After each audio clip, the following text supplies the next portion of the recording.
Okay, let's unpack this. Let's do it. Our mission today is a deep dive into what is, I think, one of the most compelling and honestly agonizing economic paradoxes in the world right now. And that's Nepal. Exactly.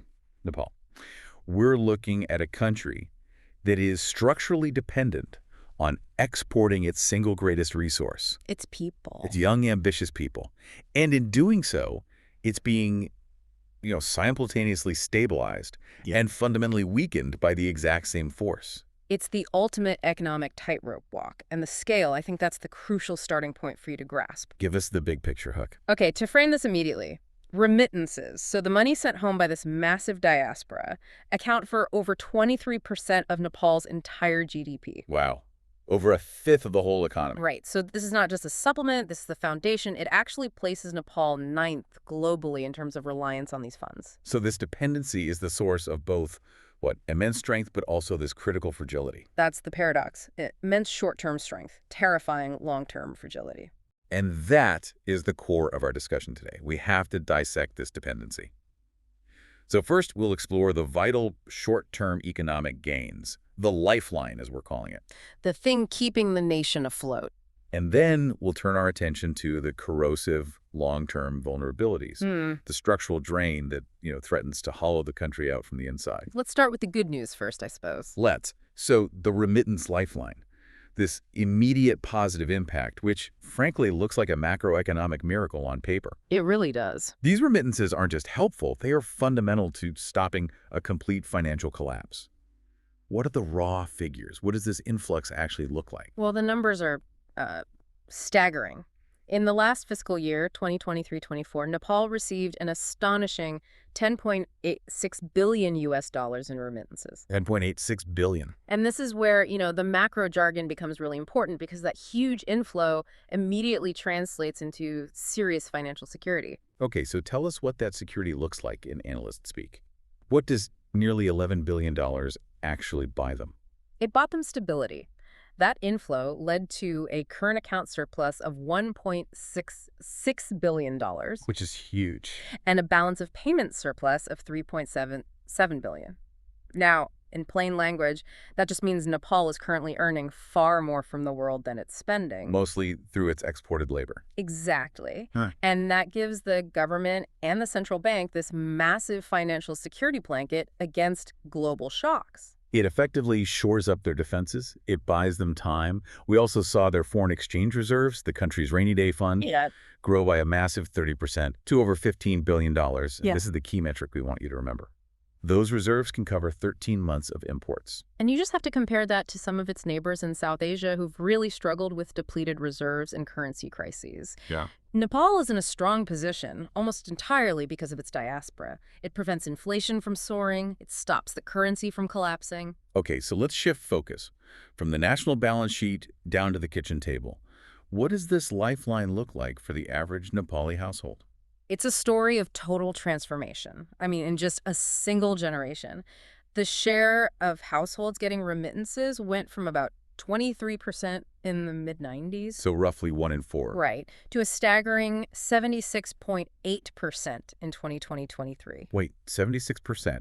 So nearly 3 out of every 4 households now rely on a relative working abroad. That's the reality. It's an incredible sociological and economic shift. Are we talking basic survival here, or are we talking about real middle-class aspiration? In many cases, it's that jump from survival to, stability. And the clear success story is in poverty alleviation. Like a direct link. A direct correlation. You see the growth in remittances, and you see Nepal's national poverty rate just drop from 42% in the mid-90s, Wow. down to around 20% today. This income is a key driver of well-being. It lets families move beyond just subsistence living. Which is an undeniable societal gain. But it also has this interesting kind of indirect effect on human capital, right? Yeah. Specifically education. It does, yeah. Remittances ease those immediate financial constraints, which lets families invest in the next generation. So kids can stay in school. Kids, and crucially girls, are more likely to stay in school and complete their education, so it helps address gender disparities.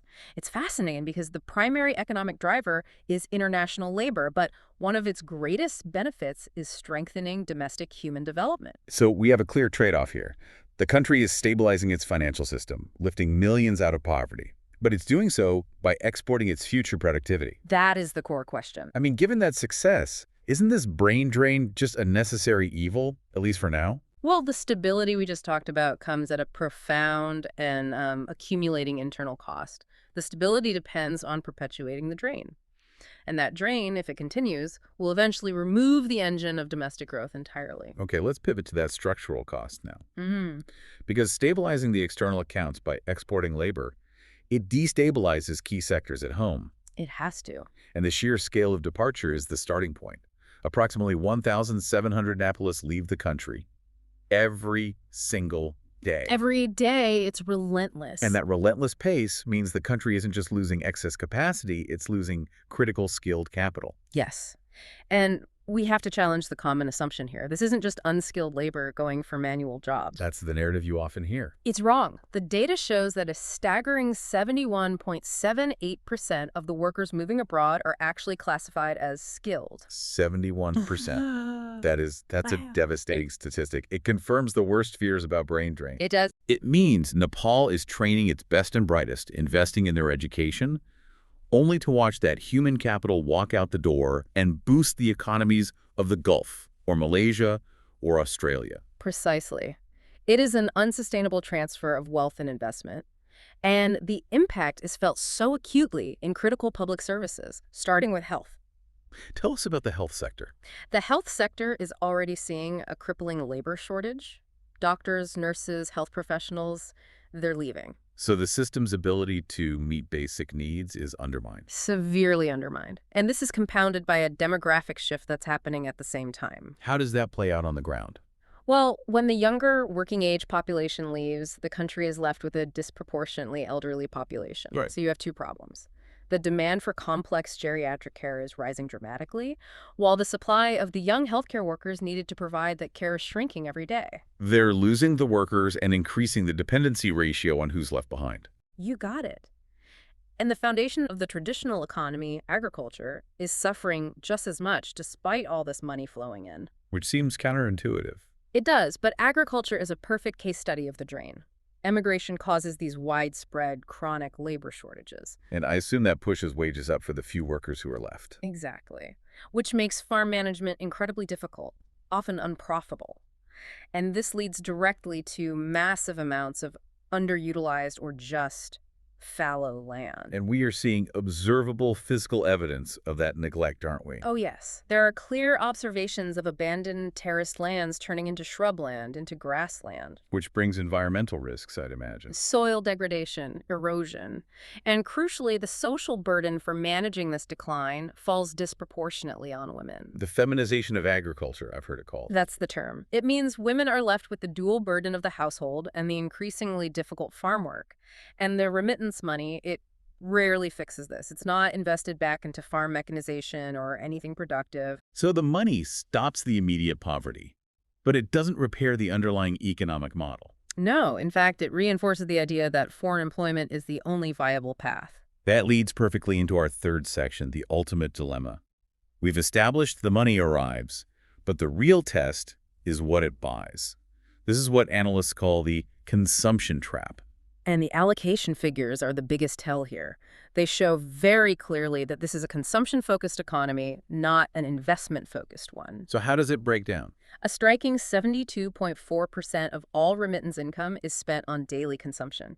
Food, utilities, household goods. Okay, day-to-day survival. Right. And then another 15.8% goes to repaying loans. Often the very loans that were taken out just to pay the migration costs in the first place. So if you total that up, Yeah. that's nearly 90 cents of every dollar coming in, gone.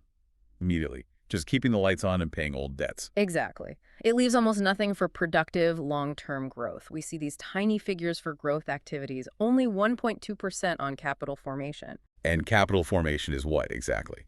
For our listeners. It's the creation of future wealth. Investing in factories, infrastructure, new machinery, productive assets.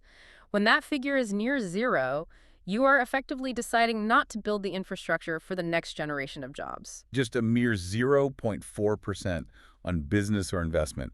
It's tiny. It is. This sounds exactly like the classic Dutch disease phenomenon in action. Can you explain how remittance money leads to the erosion of local industry? Sure. The basic mechanism is straightforward. You have this massive, constant influx of foreign currency, right, that strengthens your local currency. Which sounds good. It sounds good, but it makes your domestic goods more expensive for the rest of the world, so it kills your export competitiveness.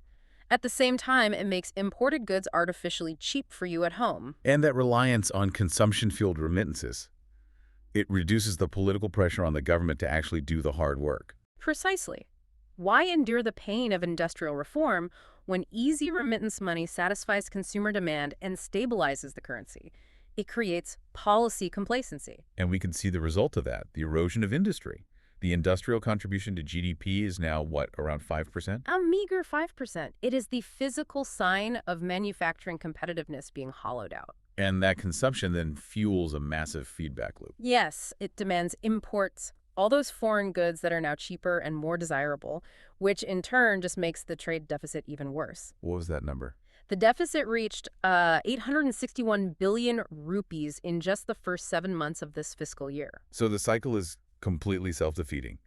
The foreign money comes in via labor export, but it immediately flows right back out to pay for foreign goods. And finally, we have to talk about capital flight through education. Right. This isn't just people leaving for work. It's young, aspiring Nepalists taking huge financial resources with them for higher studies, basically ensuring they don't have to come back. This is maybe the most painful sign of a lack of faith in the domestic economy. The central bank reported a staggering figure. Let's hear it. 125 billion rupees. That's nearly 950 million US dollars. Transferred out in the last fiscal year alone for overseas education. Unbelievable. So the country isn't just exporting its existing human capital, it's actively exporting its future aspirational capital and the money to educate it at the same time. It's a massive drain on the very foreign exchange reserves that remittances are supposed to be protecting. So let's bring this all together. Here's the paradox, summarized.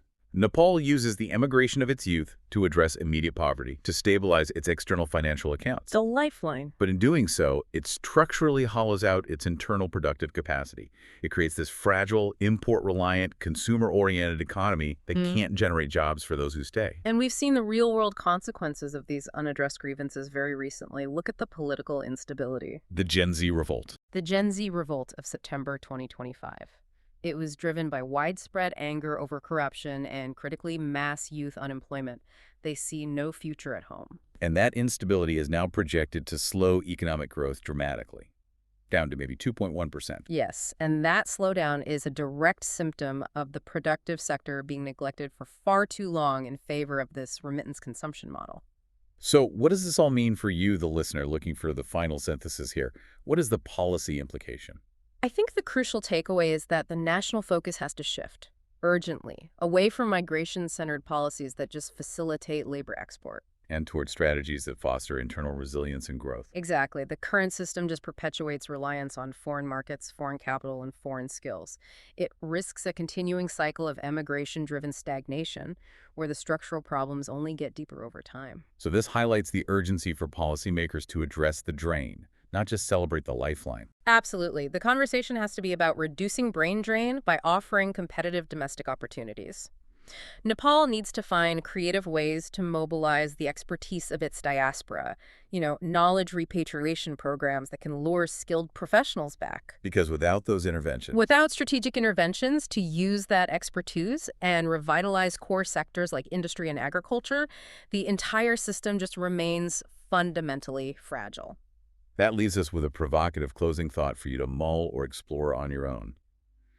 We established that nearly 4 out of 5 households are spending that remittance money on immediate consumption or paying off loans. Right. If the goal is long-term self-sufficiency, how do policy interventions successfully turn that consumption engine into a sustainable investment machine?